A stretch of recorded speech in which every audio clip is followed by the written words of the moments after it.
That Yes, last five sir. seconds Yes, is crazy. yes, sir. Yes, sir. Good morning, football, college football fans across America. Welcome to another episode of the Big College Football Show at 11.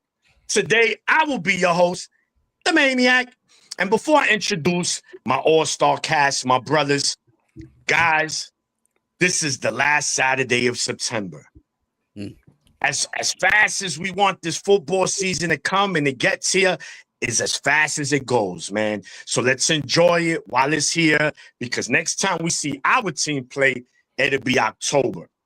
Also, before we start the games for this week and we recap last night, guys, we had an instant classic. We had a conference game between the Florida State Seminoles versus the Virginia Cavaliers. Listen, man, the number 8 Florida State Seminoles took the college football by storm by beating Alabama in week 1. Not only did they beat them, in the words of my brother Johnny, it was a control butt kicking. And look, this was a game they were favored by over touchdown.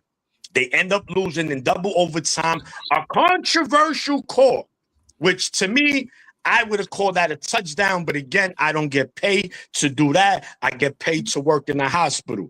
So anyway, guys, before I want your thoughts, Josh, let's start with you. Introduce yourself, my brother. Yo, what up? One half of House Divided. Your resident Buckeye fan, your only Buckeye fan here today. I'm ready to talk some games, man. I was not going to watch that Florida State game, but y'all convinced me, and it was a hell of a game. So let's get this thing started. Let's get college football week started. All right. Good morning, good people. It is I, the Maze Madman, here to talk some college football with my guys and yourself. Let's get it. Yo, what it do when it's doing it. This is Johnny Olden Jr. ready to talk some college football. We got a late start because of StreamYard, but we here. What's going on, y'all? The other half of House Divided, your resident Michigan fan, Marcus, ready to get to this good slate of games we got this week. We got some rivalries, we got some top 25 matchups. Let's dig in. Yeah. All right. So we're good. FSU, UVA. No one got any thoughts regarding that game last night? No. Let me tag in. Yo. I didn't know we were talking about the game. Yeah. No, for sure. So first of all, I had to watch this game at the same time SmackDown was on, and that wiped out the nasty taste that show put in my mouth. But Castellanos was that guy most of the night, man. And to back to Maniac's point, when you let teams hang around, honestly, Virginia had control of this game early on. They had control of this game early on in the first half. Then, Florida State starts inching their way back and making it a little bit competitive. It ends up into a track race. I don't have confidence in either one of these defenses anymore. That's one thing.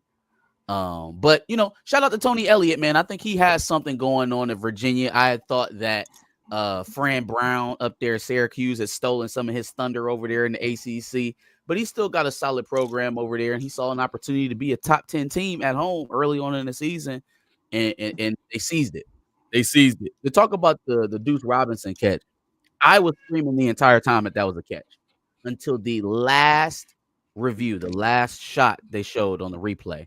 You can see him as he's going out of bounds, take his hands off the ball a little bit again. So, he never really controlled it for more than a step. So, even if you was trying to give him the bail, look, he got 2 feet down, the man, he's still fumbling with it. First of all, I've never seen somebody drop a football 17 times in one possession. But boy, squeeze the peel. You are 6 forever, and your hands got to be 2 catcher's mitts. Catch the damn ball. But unfortunately, they pull that one off. They end up in overtime, and UVA just pulls it out, gets an interception, I believe, or something looked like an interception at the end. But yeah, I don't know, man. I felt like that was one of the better games for college football this year, and it's just unfortunate that it doesn't necessarily have a lasting impact for the rest of the season unless one of these teams loses again. Right now, though, they're still well within the hunt if they run the table and they compete for the conference title. So I don't know. It's bittersweet. Really good game. Does it still have the same impact?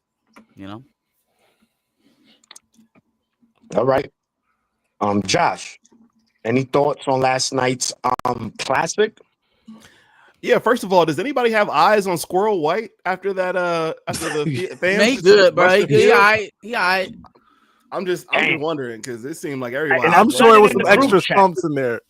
I mentioned it in the group chat. It's not safe, guys. That's just not safe, man. Honestly. Especially in Virginia, they were on the field basically before the play even finished. So, like, I will say, last night's field storming was a bit aggressive, right? And obviously some panties got in a bunch about some hand gestures at the end of the game. I don't want. That was kind of trash. Okay, cool. Whatever you thought about it. I happen to think that that's right in line with the culture of college football, but I understand if you looked at that and was like, come on, we don't need that. I get it. I guess I just feel like if Castellanos would have stole off on him, you know what I mean? Like, where's the barrier? Yes. What's that right in line with? Right. Yeah. Okay. Look. Go ahead. And shout out to Castellanos for keeping this cool, man. Because look, here's the thing, man. If somebody flipping you the bird after a tough loss is the line we draw, then we got to draw back the line on a lot of shit that happens. Every time we go up to Sparty up there in East Lansing, we basically got the fans spitting on our necks.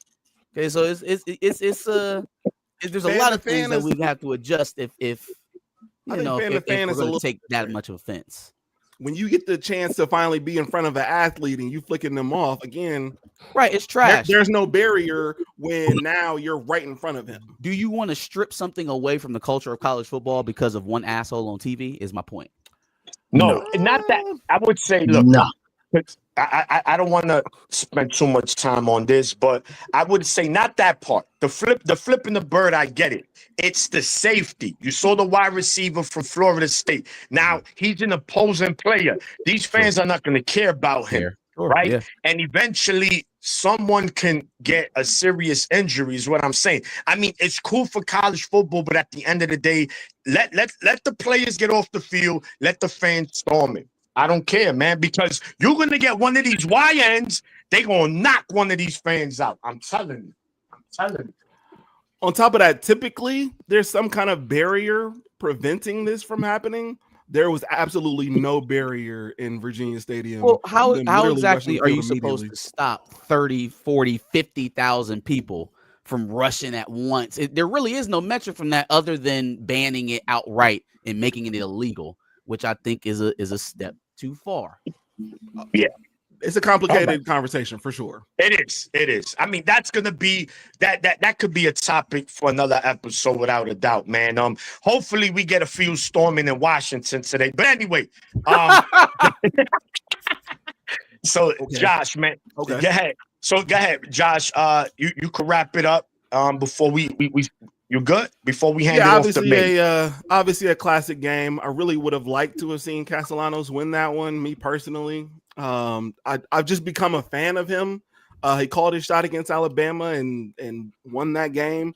And so I would have liked to have seen him do that. But like I told you on the group chat, I think this said a little bit more about Virginia and their will to win this one, even though they had some mistakes. So that's it. The Maze Man. I'll be quick. I think the field. Yeah, I'm gonna be quick. I think the field storming. It does need to be some kind of line there, whatever, because that was aggressive and violent. Let's not forget where this field storming took place. Not to get too into the weeds there, but Charlottesville has a certain history. I'm not gonna dig too deep into that, but if you are Squirrel White, that had to feel like a Michael Jackson concert in '88. The way they trampled my. Leave it at that. Yeah. All right, Johnny. Yo, that's what college football is about, pretty much from top to bottom. That game, Yes, unranked team beats a top 10 team. Yeah, In their own in Virginia. So you had the fans rush the field. That's also part of the game. That's what makes college football. Now, should they have waited a couple minutes? Yeah, but the emotion, the fans, they couldn't wait. They ain't had nothing to be happy about in a long time. So they all just they went crazy. They went crazy. But that game was great. That was a great game, and love to see it. A Friday night game that. Let's see what's going to be on Florida State, Virginia, and then it turns into an instant classic. So that's what it's about. That's college football. Yeah. No, without a doubt, man. Those conference games, you never know. It's funny, right? In 95, Virginia upsetted a top 10 Seminole team. In 2005, they upsetted a top 10 Seminole team. In 2025, they upsetted something with the fives and Virginia, Florida State, man. Something about it. But moving along, guys, last week, the game of the week was the Indiana Hoosiers versus the Illinois. I don't know why. They need to change that name. But I got to give props to my brother Josh. He is currently 5-0 in games of the week, if I'm not mistaken. Okay, player, I see you. So listen, man, it was an ass whooping from the opening kickoff to the final whistle. Josh, let's start with you, man, Mr. 5-0. What was your thoughts on that Indiana win over Illinois? Yeah, I don't think I expected it to be the ass kicking that it ended up being. Definitely didn't call that whatsoever. But I did feel like, I don't know what it is with these offenses that Cignetti is Frankensteining together every year. Kind of reminds me of Mel Tucker's Michigan States at times and some other teams that kind of put together their teams. But I like Mendoza. I think he's been showing and proving why he might need to be in the Heisman race. And I just think that their offense to once again for another year, they're trying to prove why they need to be in the playoffs. And so we're probably going to get play from them for the rest of the season like this. Now they'll definitely take some losses, but they're a good team. They're a good team, and their defense is commendable. So yeah, definitely. JOJ. I picked Cignetti in Indiana last week, so I wasn't surprised by this. Yeah, I wasn't surprised by it. Like I said, Google him. Google him. But the thing about Cignetti is his system. You can tell the players he gets for his system, they're not leaving practice. You can tell until they have it down. Like they are fundamentally sound and understand the ins and outs of his system. And then they're not a young team either this year. So they're an older team, and he filled it with the transfer portal again, the holes that he had, and them boys is locked in, ready to go. He sent a message to not only Illinois, I mean, they really got the message, but he sent the message to the Big Ten and also college football, like, I ain't went nowhere. Y'all got to deal with me. So, quick question. November 8th, they see Penn State.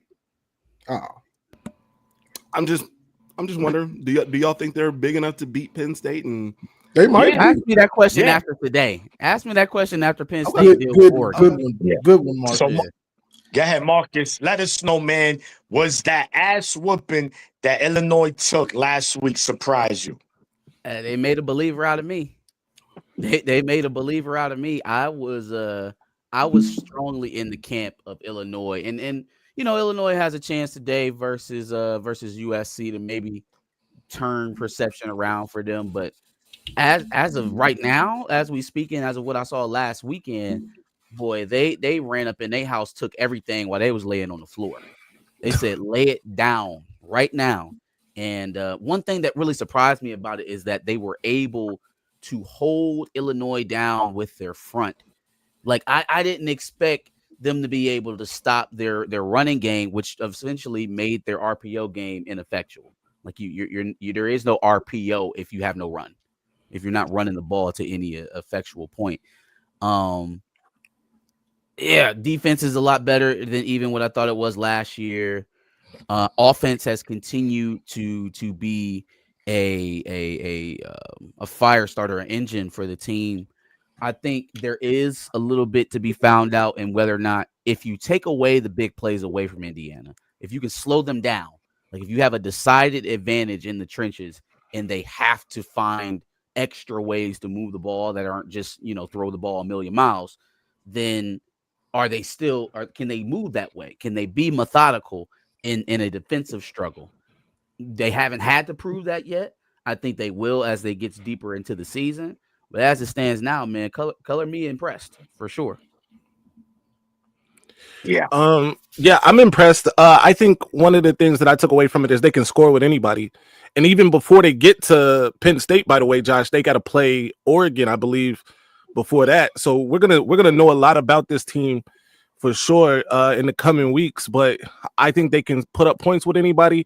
It becomes what, I think a couple people alluded to is, can they stop other teams when it matters, when they need to? Illinois didn't really put up that struggle. Their quarterback, for instance, in that game had more than double the amount of touchdowns as he had incompletions. Like, let that sink in for a second. He missed on 2 passes, bro, and had 5 touchdown passes. So I'm impressed. Signetti is right to say whatever he wants to say right now, including Google him. Yeah, definitely, man. Look, regardless of the fact, man, you have to give Indiana credit. Whether Illinois is overrated or not, they were a top 10 team at that moment. And they beat them by 50 plus. Okay, guys? 50 plus. If that was Michigan, if that was Ohio State, if that was Penn State who did that to Illinois, we'd be bragging about our teams for doing that. Let's keep it real. That wasn't Central Michigan. That wasn't Ohio. That was Illinois. So they got to get their credit for that. Because it wasn't, field goal. Wow. That was a wild performance by them, man. So, again, like you guys mentioned, their schedule is lined up to let us know if they're a $3 bill or they not. So, listen, man, this is going to lead us to our first segment of the day, The Huddle, with my brother, Marcus. Take it away, champ. For sure, man. So, on this week's episode of The Huddle, wanted to bring up something here. There's been a topic here over the last couple of weeks, especially with this new NIL age that we're in, the new age of the transfer portal. Side note, the spring portal has gone awry. I don't know if anybody knew about that. There is no more spring portal. There's been a large conversation among the Power Four about whether or not the conferences would agree, the universities would be on the same page about a 5-year limit for eligibility for football, for college football. There is currently an ongoing lawsuit with Vanderbilt's quarterback, Pavia. Yeah. Pavia. Him and his starting wide receiver are both. They had to petition the NCAA this year to get their 6th year of eligibility to play college football again. That injunction was upheld by the judge in that case. Usually when that happens, there has to be a plausible idea that you would win that case in court. So there seems to be conflicting odds in this matter, right? The coaches, the conferences want to stick it at 5. And they're also posturing as if that's the eventuality, like that's what's about to happen. I heard this past week Matt Rule talking about it, and he's like, "Well, yeah, we're pretty sure it's going to happen, but we just don't know what we can say now." Well, how are you sure it's going to happen? The judge down south said that Pavia and crew were likely to win their lawsuit. Here's the question I'm posing to the group. 1, do you think the NCAA gets what they want and sticks it at 5? And B, is that even a fair proposition? I will give you, I said 1 and B. Jesus. 1 and 2. I'll give you my thoughts on it real quick, and then I'll toss it off to y'all. I feel like 5 to 10 years ago, this would have been an easy discussion. 5 years is more than enough. College football doesn't need more Brandon Whedons. However, now that we've moved into the realm of amateurism, right, and not just student athletes, now that we've moved into an era where these guys are in a quote-unquote semi-pro league earning dollars for their craft, I don't think you can necessarily put a hard line number on it. If you're still in college football and you have to deal with COVID throughout your recruitment, how do we take that time away from you? You know, that's kind of my thoughts on it. What do y'all think? Maze. Yeah. So I agree. Like I think we touched on something like this last week a little bit. And I think that the natural next step is for there to be a CBA in college football, with the way things are going in terms of NIL dollars, revenue sharing, right? Those types of things are already on the table. Those types of things are being done. Teams have salary caps, basically. So now these student athletes, I don't even know if you call them that anymore, whatever you want to call them, student athlete. The natural progression for them is to get representation, be represented by an organization or a lawyer, whatever it is going to be, to negotiate things like this, right? How many years? Heck, an honest question is, should there be a cap on how many years of college football you can play if we're being paid to play it, right? If I'm being paid to play for, Oregon or whoever, why can't I just do this instead of going, to the NFL or getting into the workforce, right? So these are all questions that are going to need to be answered. Real quick, before we swap it to Josh, you made a good point, Maze. The fact that they're being paid for it, right? There was there's like a labor law that was established a long time ago that prohibits private business from limiting people in like developmental or internship or apprenticeship type of roles, right? To how long you can get paid in those roles, because everybody's development is different. And if we're being compensated for it, you can't stop me from earning money on that craft. And that's kind of the basis of the case with Pavia down there and at Vanderbilt. So that was a good point. Josh? So I guess I get the point that this is basically turning into the NFL G League, effectively. So I get it from that standpoint, but 5 years has always been enough. And I also feel like most of the great players usually leave in 3 anyway, right? We extended it because of COVID. Some players have medical red shirts, but like when one player basically has a family, a wife and kids, 17 just out of high school, I don't know. I feel weird about that. Ultimately, me personally. Yeah. I don't know. I'm kind of torn both ways, because if I can get paid, I'm still a student athlete. Yeah, I'm 27, but I'm taking some classes. So why can't I'm taking 2 classes. So why can't courses, right? Yeah. So, I'm grown. I'm real grown. Like I got kids and everything, but I'm taking classes and I'm good at football. What's the problem? Yeah. So but I feel what Josh is saying also, that like, bro, this 17-year-old going against you probably, maybe you're a fringe NFL player, but you can't get you want to be on the team. You don't want to be on the practice squad in the NFL. You want to be playing. So you just staying in college. So like Ryan Williams is painting his nails and playing with Labubu's, and fucking and Pavia is about to sign up for AARP, and like what are we doing? So the only let's add another thing to this, because I think the idea of these 6th, 7th year players has gotten a little bit stereotypical, right? Like a guy who hiding in the equipment closet so he could stay on the roster type shit. There's the reality is that if you're there 6-7 years, you've probably had your season derailed in one way or another multiple times, whether that's through injury, whether that's through coaching, regime change kind of stuff. Like there's been major turnover that's caused you to have to be displaced and not necessarily you choosing. Now, if you Cromartie McClain, yeah, maybe that's a door we can shut. You know what I'm saying? If you didn't play for 3 college football teams in 4 years, that's probably a you thing. But if I had to set out because of pandemic and then I come back and my coach leads us to 14-0 and then goes down to Baton Rouge and picks up an accent and then I get injured the next season, like, yeah, I want to get a chance to actually use my eligibility and not be in the IR, not be trying to find a new roster to line up on. So that's kind of what's in my mind in these days, because the roster turnover is so frequent. That's part of the reason why they're extending eligibility as well. Yeah.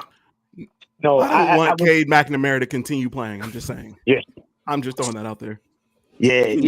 It's look, man, unfortunately, I believe it was Josh that mentioned that he said this is becoming the NFL G League, where now the NCAA has become more of a business than anything. It's about money now, right? We've seen players. One of the biggest reasons we got Bryce Underwood to come to Michigan was, the money. That was a part of it, right? Not all of it, but part of it. That helped a lot. So, and these players, if they're gonna milk it, they're gonna milk it. Look, it's like here in New York City, man. I got co-workers who's making $90,000 and they still get EBT and Section 8, and I'm like, how you get that? How you get that? Like how you doing the system like that, right? So. But for those who know, EBT is food stamps and all that. I don't know, just in case. I don't know how they call it in other states. No. You know what I'm saying? What's understood don't need to be explained. And I'm just saying, but I think the same thing with college football, man. These players, they're going to find a way. Shit, if I could stay 5-6 years and get paid, shit, why not? Like we said, they know, your value. If you're an NFL prospect, you're not going to stay in college football that long. You're trying to get into the league as soon as you can, as soon as you're eligible after 3 seasons. So, yeah, man, I mean, good topic, Marcus. Thank you for that, man. That was informative. This is something we will be speaking about as the future of college football goes on.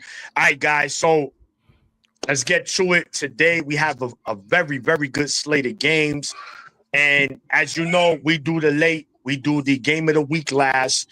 So we're going to start with a game that could have been game of the week, but it's not.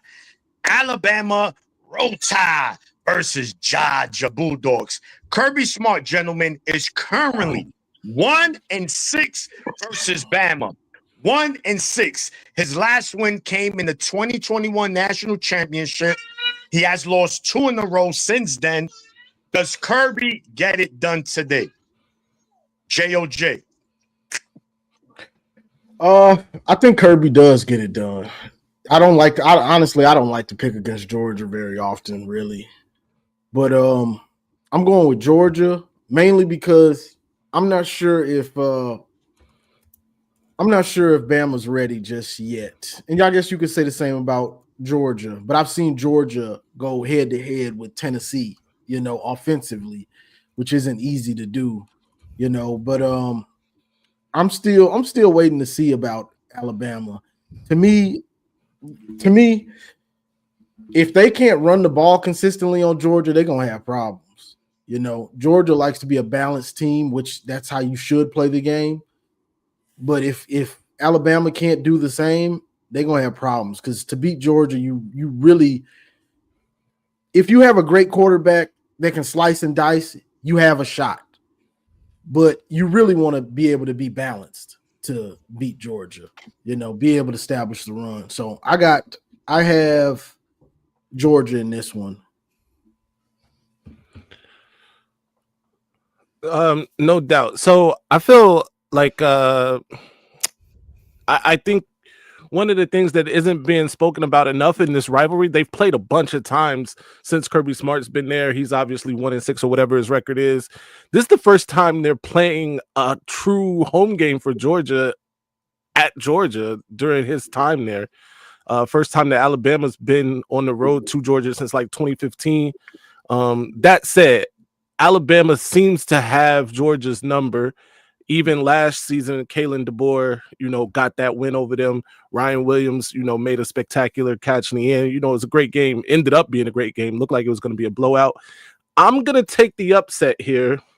In Alabama, there should be another A there. Is going to beat Georgia. Give me Alabama. Roll Tide.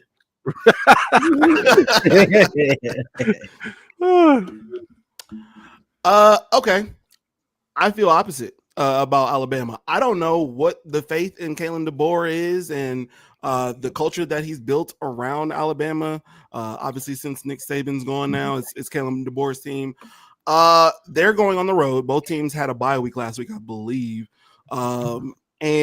Georgia has shown me, especially in the Tennessee game, that even if they get a slow start, they're good enough and they have the willpower to go in and win a tough game.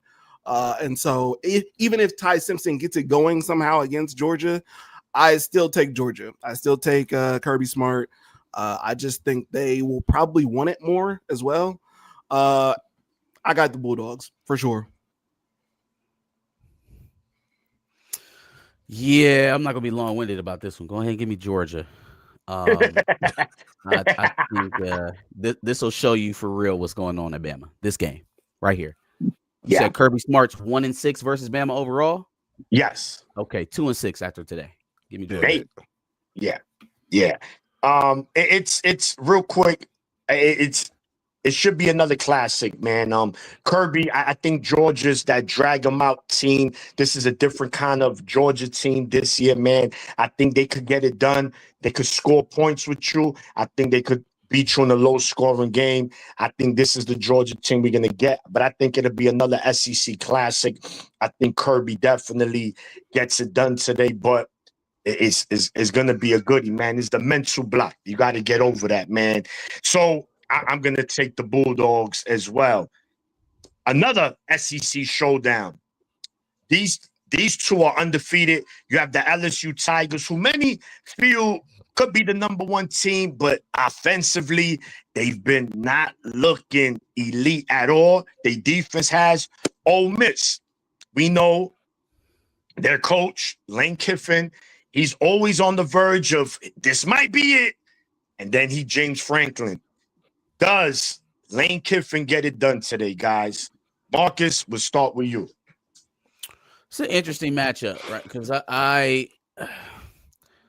you're never really going to get me fully on the Brian Kelly train in terms of being a truly elite coach. But you sit him next to a guy like Lane Kiffin, who I feel like has been hiding in the weeds for years, and now it becomes a little bit of a tricky proposition. I'm looking at LSU's ability to play the run versus Ole Miss's running game as a key factor in this. Who kind of tilts that battle? I'll give the edge to LSU this week. They're higher rated. I've been more impressed with them earlier on this season than I have been of Ole Miss. I don't feel crazy confident about that pick, so I'm kind of side-eyeing it. So I'll go LSU over Ole Miss in a close one, 24-21. All right, JOJ. Going at this LSU Ole Miss thing, just like I said with Bama and going against Georgia, LSU is a one-dimensional team. They can't run the ball well. Ole Miss is a pretty balanced team. They can kind of do what they want to do for the most part. And then the quarterback Chambers, he's slick, dynamic. So that's another headache. He's a dual threat, air, ground. So I'm taking Ole Miss because of that, because you need to be able to be complete. That's the goal. Be a complete offense, complete defense, can run, pass. LSU can't run the ball. So that's a problem. So I'm going to take Ole Miss because of that. Where they playing that? At Ole Miss or at Baton Rouge? Oh, yeah, it's where? It's at Ole Miss. So I think Brian Kelly I was about to call him Brian Hurdle. Brian Kelly has cleared one of those hurdles that he's faced early, with the big win. What now doesn't look like such a big win to start the season against Clemson. Looks like the YMCA of Duluth can give Clemson a good game. But I'm just saying, those are games that historically, especially at LSU, he hasn't won, right? Those big ones out the gate, he did that. I agree with Johnny that they cannot seem to run the football, and it's crazy because they got a very talented running back room. For whatever reason, they can't figure that out. But they also have a guy at quarterback that's pretty good. Now, granted, Chambliss, like Johnny said, is very dynamic, and they will have to wrangle him, make him kind of one-dimensional, spy him, whatever they got to do. But I just like Brian Kelly a little more than I like the other guy in this situation, Lane Kiffin. Say his name. I know, right? I like Brian Kelly a little more than I like Lane Kiffin. Lane Kiffin is at home. That's going to matter. But I think LSU ends up winning this game by 10-plus points. Ooh, whoa. Wow. Josh? Okay, so to contrast the point that everybody's making about LSU not being able to run the ball, I checked Daniel Henry's comment about Ole Miss's run defense being ranked in the hundreds. They're 120th in run defense. That doesn't get right week. It's a get right week. Away that completely. That still don't mean that they can run it on them. Okay, but then that takes away that whole situation. Give me LSU. I just don't believe in Ole Miss the way that I probably should, being that they're 10th? Right. No, 13th. LSU is going to face some losses this season. It's not going to be the Ole Miss. Okay. Ole Miss. Yeah, this is this is one of them games, man, that again, college football just comes and bites you. You just don't know, man. It's a SEC, it's a conference game. They're always good games, man. Can Lane Kiffin get over that hump? And does LSU's offense finally bites them in the rear end in this game where the defense keeps them in it, but the offense is not able to muster any points? That's going to be interesting to see. I'm just going to go with the Tigers. I'm going to go with what's been more successful in the past. But, hey, man, Brian Kelly and Lane Kiffin, this is huge seasons for both coaches because they really need to prove a lot this season. More so Brian Kelly. So give me the Tigers. It should be another good game, man. All right, gentlemen, the Big Ten. Let's move it to the Big Ten. We have the USC Trojans traveling over here to the Midwest. They'll be taking on Illinois. Now, we spoke about Illinois earlier in the opener. They coming off a 50-plus point loss to Indiana. USC is coming off a win at home to Michigan State. They beat them 45-31. But we know about these West Coast teams traveling Midwest/East Coast. They do have troubles with these times. Can Illinois get it back? Can they just dust it off? This is the game. So, Josh, we're going to get right to you. USC, Illinois, Big Noon, Channel 5. Who wins and why? So one thing I didn't mention when we talked about the Indiana game is the fact that Illinois is pretty beat up. They're pretty banged up. And I don't know. I haven't checked the full injury report or anything like that, but I don't know if they're still ready. And so that kind of plays a factor. I mean, if their defense is banged up, USC could very well score. And so I like USC to win this game. I feel like USC feels like they need to win this game. I feel like I'm going to give USC the edge on this one. Fair. All right. Yes. All right. Marcus, talk to us. So I think it is a godsend after the type of whooping that Illinois got last week to be able to come home. It's just their luck, though, that they face another, high octane offense, a team that's going to want to go a million miles a minute, and they're going to have to really get up and play early. I think that Illinois has a much better outing than they did against who they just played, Indiana. Yeah. But I don't know, man. They're at home. Give me USC. Give me USC in a close one. Yeah, I'm kind of agreeing with y'all. Illinois, they get to go back home, but like you said, the problem is you're facing another team that's loaded on offense and you're banged up on defense. Yeah. I wouldn't be surprised if this game gets ugly because USC is trying to become a balanced team with Lincoln Riley's trying to become balanced. And what's his name? Maeva. Say it 4 times. He said my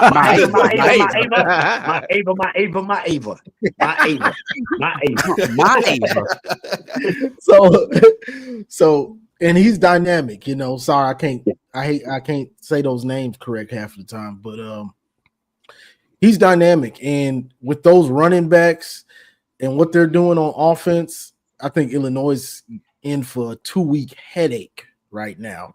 I think USC is going to pull away from them, and if Illinois don't strap it in on offense and defense, it's going to get ugly again, real ugly. So yeah, I got USC. Yeah, I'm not going to disagree with any of these guys. I think USC is going to win this game. I do think that we saw that whole thing with these new big teams traveling east, and then traditional big teams traveling west, and there was something to that last season. That said, too many injuries for Illinois. Maeva and that offense look really good. I think USC runs away with this one. Yeah, no, definitely. I think we're all in agreement here. Is right across the board, is unanimous. USC. If Illinois is gonna hang around, they have to put on the Big Ten hat. And what's the Big Ten hat? Run the ball, run the ball, run the ball. It's the only way they're going to remotely have a chance of beating these guys. They don't have the weapons on offense to go blow for blow with USC, who right now, their offense is, man, just cooking right now. They defense, there's some question marks there. But nonetheless, USC gets it done today. And, I think they get a bye, and then they play Michigan. All right. So, now, the Ohio State Buckeyes, the number 1 ranked team, the defending national champions, travel to Washington. They first road game of the season. Julian Sayin, there's been question marks going into this game to see. We know against Ohio, Grambling, he looked like the perfect quarterback. Texas, he did what he had to do to win. Nonetheless, it didn't look pretty, but he got the job done. That's what mattered. So, Mays, we're going to start with you. The Buckeyes, do they roll, or does Washington give them a scare? Yeah. So I think at the end, Ohio State's going to be multiple point. They're going to win this game by multiple touchdowns, right? I'm saying 2 to 3, but I think early on it could be a little struggle. I will give Julian Sayin this. He really got his first start against Texas. He did well enough. He made some throws when he had to make some throws. Carnell Tate, I still don't know how he caught that touchdown, but that's neither here nor there. And the thing is, he's able to grow and progress as the season goes on, right? He's starting to get a better run game. I think they may have found something with Bo Jackson. I don't even like calling that guy Bo Jackson, but call him Lamar Jackson then. Lamar Jackson, right? Either way, you know what I mean? Either way, they might have found something with the young guy there to kind of help Sayin. And I just think, this is another stepping stone, right? This is another, you're traveling west, it's your first true road game. But Washington's defense just isn't good enough. They're not going to be able to really slow down Ohio State, in my opinion. And the game is played at noon Washington time. If this was a night game, maybe it'd be a little different. But I think Ohio State wins this one easily. All right, Josh, your boys. First road game of the season, man. Talk to us. First of all, Marmar, what up in the chat? Okay. I'm also reading the chat. I'm reading the chat like crazy right now because I feel like I'm being trolled. I don't know how anybody realistically has Washington winning this thing. Now, can it get close at times? Can Ohio State have a slow start? Sure. But Ohio State is winning this game. I don't know why we're doing this. Jay Marion said Washington 22 straight home wins. Who are those wins against? The best team that they played during that 22 straight home wins was Oregon with Bo Nix. Is Ohio State better than that Oregon team? TBD. No. TBD. I think Ohio State is better than that Bo Nix team. But remember, Josh, games are not won on paper. Even if not, that Washington team had Michael Penix and countless receivers that were better than the receivers that we currently. Give all credit due to Jonah Coleman, to their quarterback. I don't know why I can't remember his name. To Denzel Boston, his father's legacy. Damon Williams. Yep. Damon Williams. Yes. Give all credit to them. They're talented. Their offensive line is not good enough. So I hope that this is the game that our defensive line eats. But the linebackers are going to be good. Sonny Styles and Arvell Reese are going to eat. And their wide receivers are good, but they're not that good. I mean, y'all told me Texas was going to for sure beat us, and that didn't happen. Why is Washington going to do it? Move on. Why is Washington going to do it? Give me the Bucks. So the Bucks. All right. Marcus, talk to us, man. The Huskies or the Buckeyes? I don't like how confident Josh is being. I don't like how dismissive he's being to Damon Williams in the offense out of Washington. I don't like how dismissive he's being to 22 straight home wins. I don't like it. Nobody's. I don't like how dismissive he's being to former Wolverine Jed Fish. I don't think you paying the proper amount of homage. Give me Washington by a field goal. Stop it. Stop it. You don't believe that. Let's go. Book it. You don't believe that. I'm just I'm putting it down.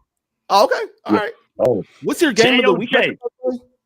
JOJ, who gets it done today? Does Jeff Fish puts his name in the forefront of college football today? I don't think he does. OSU, that defense. The thing is, when you play good defense, you got a chance against everybody. And if they don't play lights out, you're probably gonna beat them. So, me looking at this game, Ohio State's offense, we still got questions about Julian Sayin somewhat, but defensively, we don't have really any questions like that. Not yet, at least. And so when I look at this matchup, I see two ways Washington could win this. One is if they were somehow able to grind out the clock and make the game short, fewer possessions. But I don't think they can do that against Ohio State. Well, I take that back. You might be able to up the middle if you're getting those defensive tackles, but you have to be patient to do that. I'm not sure if Jed Fish wants to do that. The other way is, okay, we're going to turn this into a shootout. We're going to find a way to throw this ball and turn this into a shootout, and we're going to no huddle. We're going to hurry up, and we're going to get y'all gassed. Either way, I have to see them execute either one of those game plans before I believe that they actually can execute those game plans. So I'm taking OSU. I just don't believe that they can do it or slow down Ohio State enough. Is nobody concerned by the red zone woes last week versus Ohio? Like nobody. Well, they had a bye. They had a bye last week. Or the last game they played. Yeah. The last game they played against Ohio. No one's concerned about the red zone woes versus Ohio. No one. Everyone just sees that it's not enough to pick Washington. Yeah. Right. No, it's so it is. I mean the obvious. Like, come on, man. Anybody that watches college football, you got to take the Buckeyes in this game. They just a better team all around. Now, does Washington have talent on their roster to give OSU trouble? Absolutely, because Jeff Fish is a mastermind. And I'm pretty sure they're going to implement a lot of eye candy things to get the defense going. Is that going to be enough? Probably not. They have to lean on Jonah Coleman. He's a big physical back. Sometimes you got to win a game. You got to get out your element to win a game. Washington might have to do that, right? Slow it down, because the more possessions OSU get, you're just in trouble. OSU on paper probably has the most talented roster in all in college football. So if you're keeping that offense on the sidelines, then that's going to always give you a great chance of winning. But at the end of the day, man, as much I'll be rooting for the Huskies. I'm not going to sit here and lie. I'll have my pom-poms. Go Huskies. Let's go, Jet Fish. I'm gonna go. Let's go, baby. But when it's all said and done, I expect OSU to win this game. It wouldn't shock me if it's like a one-possession game in the fourth quarter, but OSU gets it done. I say about 14 to 17 points. So all right, man. Now that's gonna lead us to our game of the week. We have the Penn State Pennsylvania State Nittany Lions versus the Oregon Quacks. The Oregon Quacks. What a name, a duck. Yeah, that sounds so tough, right? We're the Ducks. Man, bring the ugly duckling out of here, man. Ain't nobody intimidated by no damn duck. But nonetheless, Oregon is a very, very good team. They do have one of the premier younger coaches in college football, and Dan Lanning. He led them to an undefeated regular season last season and the Big Ten title and their first season in the Big Ten, but we know what happened in the playoffs. Guys, big game for both coaches coming into the season. A lot of people, including myself, I picked Penn State to win the Big Ten. I even went out on a limb and picked Penn State to win the Natty. Man, oh man. But the point is this. James Franklin needs to get it done. This is his year. Now, Marcus, we're going to go with you. Does he get it done, or James Franklin does what he does best? James Franklin. I mean, if those are the two options, I'm going to go with James Franklin. Real quick, Marcus, before you go, it's also a whiteout, guy. It's a whiteout game, 7:30, along with Alabama, Georgia. Why do the football gods do us like this? But it is what it is. Go ahead, Marcus. For sure. So no, in all seriousness, this will be a heavyweight bout, whiteout, primetime game. Oregon's catching it on the road. I wouldn't say it's the first such matchup for Dante Moore. It's the first matchup where his team was as good as it is at this point, right? So it may be a little bit of a different level of pressure, being that he's been the driving force. I would say that the biggest factor, it feels like, is the defensive pressure from Penn State with Sutton and company. They kind of got waves of guys that they can come at you to pressure the quarterback. The problem is Oregon has an answer for that. They have tempo. They have RPO game. They have lateral plays that'll keep the defensive rushers at bay. They have answers for what Penn State presents as a problem. Is that the same on the other side? I also happen to believe that in a pressure situation, one of these coaches is going to burst. It's more likely to be Franklin than Lanning. I would say. Give me Oregon in a huge road win. All right, Mays. Yeah. So I also am picking Penn State to win this game. I think that James Franklin has to win this game. He's got another game on the schedule that he has to win more than this one, but this is a game that I think they have to win as well. Look. As much as we make fun of Drew Allar and James Franklin, Drew Allar is a veteran at this point, right? Drew Allar has been around. Drew Allar led his team to 2 playoff victories before obviously throwing the worst pass in playoff history instead of just taking the sack or whatever it was to go to overtime. Didn't you interview him back in the day? I interviewed Drew Allar. It was it's a legendary interview. By the way. One of the best interviews. One of the best. He's actually here with me right now, but we'll hold off on that. But look, I think he's got support too, right? He's got a very good running back tandem behind him. He's got help on the outside now. He did lose his best weapon from a season ago, but they're primed. That defense is going to be good. They're ready. They're at home in the whiteout. Here's what I don't like. Okay. I don't like that they're called the Nittany Lions. That's a stupid name. What the hell is a Nittany? Secondly, I don't like they play in Happy Valley. It sounds stupid. It sounds like a welcoming place, right? If I'm a road team, I want to go to Happy Valley. Yes, take me to Happy Valley. I also don't like that they play in Beaver Stadium. What the hell has Beaver got to do with the Nittany Lions or Happy Valley? Yeah, it's all that aside. All that aside. He has to win this game. I do think Dante Moore is playing lights out football. Mm-hmm. That offense looks well oiled. Pause. And Dan Lanning has proven that he can do this. One thing that gives me confidence that Penn State can do it is the Big Ten championship game from last season.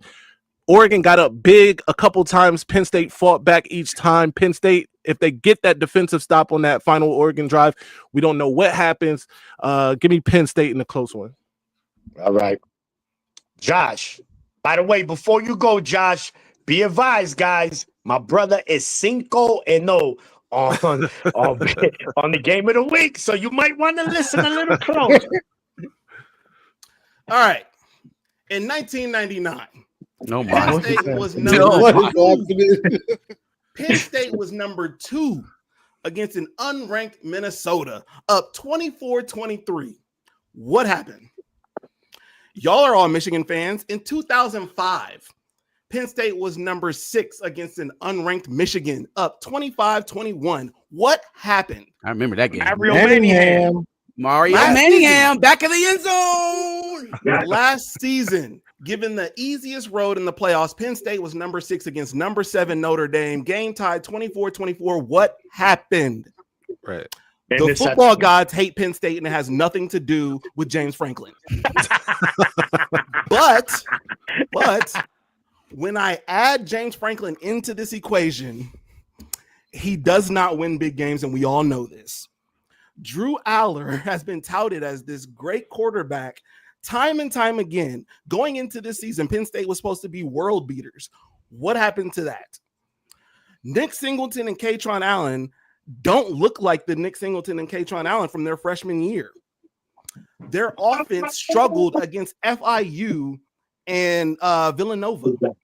Why do I believe in Penn State just because this is a whiteout? They are not playing up to the level of any kind of expectations. The wide receiver haul that they got has not performed. Their defense is decent, and obviously Jim Knowles, I got to give him credit at some level. But this Oregon team, heralded by Dan Lanning and his aggressiveness, is going to get up early, and Penn State is not going to be able to come back in this situation. They're just not, because they're not that good on offense, as we all thought they were going to be, and Oregon's going to give it to them. They just are, right? Even if it's close in the first half, it's not going to be by the time the game ends. Give me Oregon, give me Dan Lanning, and I'll be honest with y'all, I see a world where Penn State loses 3 games this season. I'm just throwing that out there. I'm just throwing that out there. Wow. Give me Oregon. All right. Give them Oregon. Listen, look, Johnny, you win? No. Oh, go ahead, Johnny. Go. Oh, I got Oregon in this one. You know, I'm sure Dan Lanning will have some type of pregame speech like it's the national championship to get his guys ready for it. You know, Facts. And then he won't have one if he does make the championship, but that's neither here nor there. But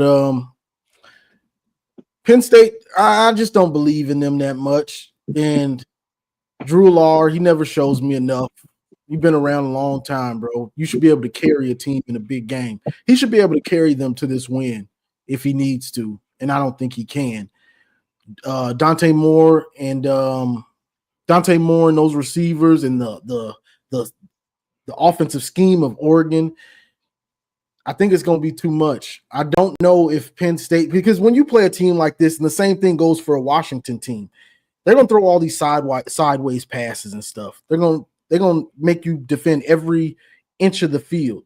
And if you can't stop the simple stuff, like if you're not, when they throw those swing passes and those screens, if you're not getting off your blocks and turning a 1-yard gain and stopping a 1-yard gain, and that's what it is. But if they're catching it and they're getting 6, 7, 8 after contact, you in for a long game. They finna destroy you.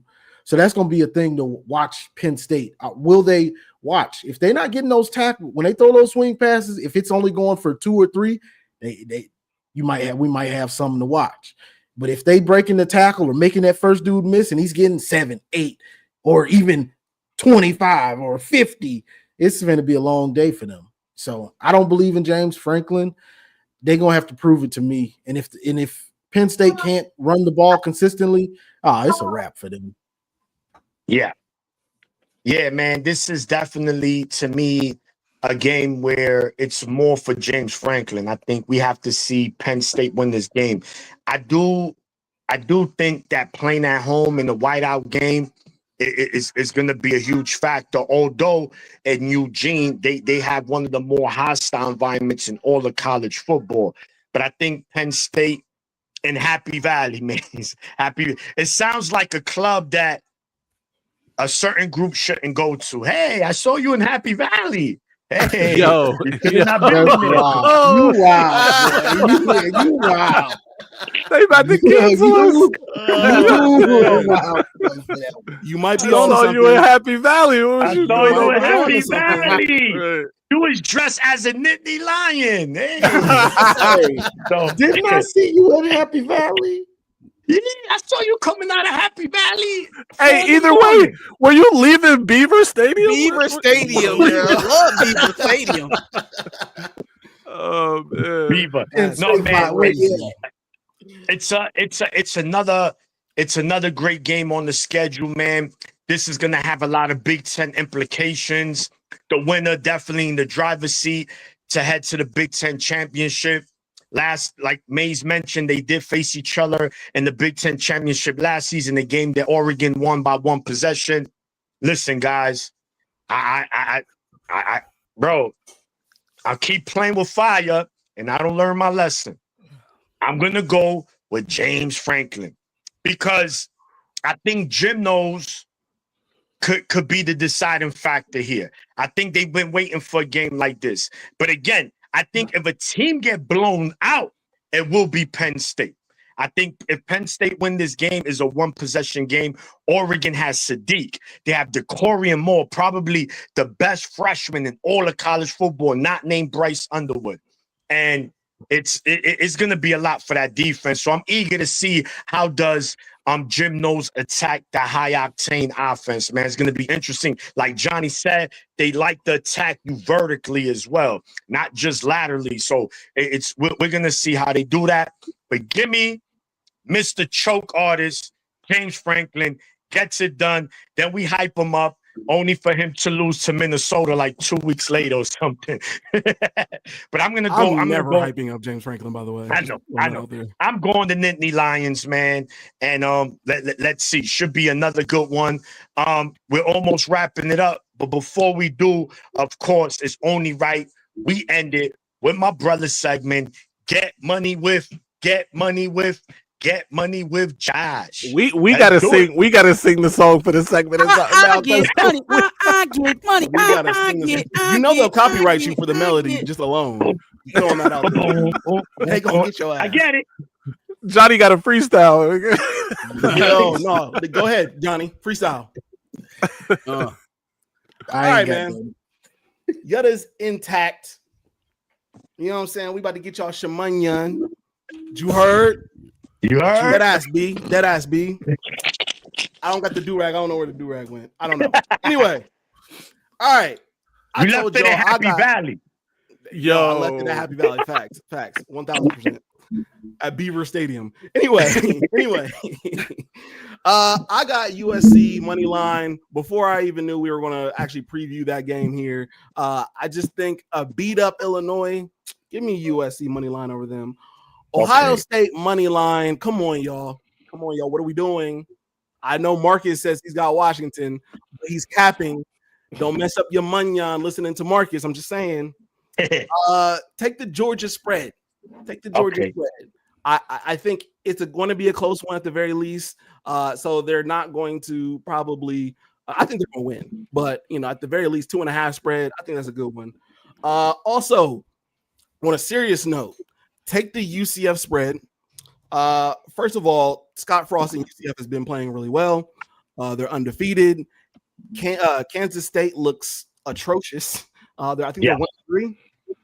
Yeah, they lost to Army. Win the conference again. Somebody picked them to win the conference. Who was that? No. Yo, don't do this. It wasn't me. But the team I picked isn't doing well either. By the way, the Arizona State beat TCU last night. Was that last night? Look that up. Yeah. What they play at 1 in the morning? It was on. Yeah, Fox. bro. You know them West Coast team. Facts. But on a serious note, RIP to UCF's O-line coach. I think they're playing for something out there. I think they're playing for something. They have a reason that they're going to want to go in and win this game. On top of just wanting to stay undefeated. So take UCF. And I want y'all thoughts on the over/under for the Oregon Penn State game. Do they go over or under? I think it was 53.5, 52.5. Under. I'm gonna go under. I think in the 40s. I think it'd be in the 20 something at most to me. I'm taking the over. I'm taking the over. Yeah, I have the over. I think there's going to be some scoring going on. Me personally, but take y'all pick on that one. Marcus, what you think? Give me the over. Over. Maze. I'm gonna go under. Okay. Y'all take your pick. I think we got a split decision here. So yeah. I don't know. Look, we'll see. Before we wrap it up, man, honorable mentions, Tennessee, Mississippi State. Mississippi State is undefeated, by the way. One of those teams that no one's speaking of. Do we know if they for real against Tennessee? And also, Notre Dame travels to Arkansas. The first meeting ever between the two schools. Notre Dame is 1-2. Arkansas, watch out. I can see them beating Notre Dame. It's in Arkansas. So that's going to be interesting. I know Johnny, he has his bag of trolls ready if they lose again for my man Notre Dame bot. But guys, again, for everyone who tuned in, man, we do appreciate you guys. College football is ready to start. It's 12. Every Saturday, the big college football show at 11 with your boys here. Until next time, we'll see you next week at 11. Don't make me mangada in your face. And we Ladies and gentlemen, this might be our best season ever.